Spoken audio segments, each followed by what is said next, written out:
Sandakphu literally means peak of the poison plants.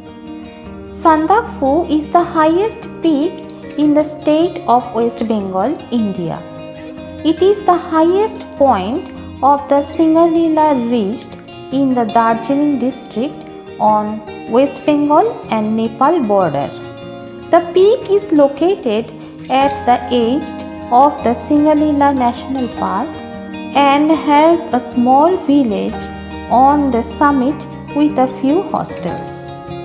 4 of 5 highest peaks in the world, Everest, Kangchenjunga, Lhotse and Makalu, can be seen from its summit on 180-degree panorama.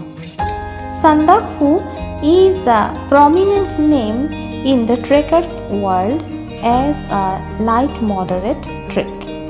It is the summit of the Singalila Ridge and the National Park at the elevation of 11,931 feet.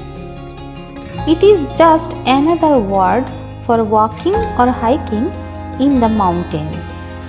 To put it more ordinarily, if you are relatively fit and can walk 8 to 10 kilometers in the plains with 2 or 3 breaks, you can make it.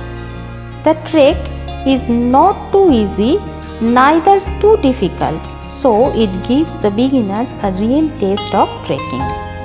The entire circuit takes 4 to 5 days to complete. The trek upward is of 32 kilometers from Manebhanjan to Sandakphu, which is covered commonly over 3 days.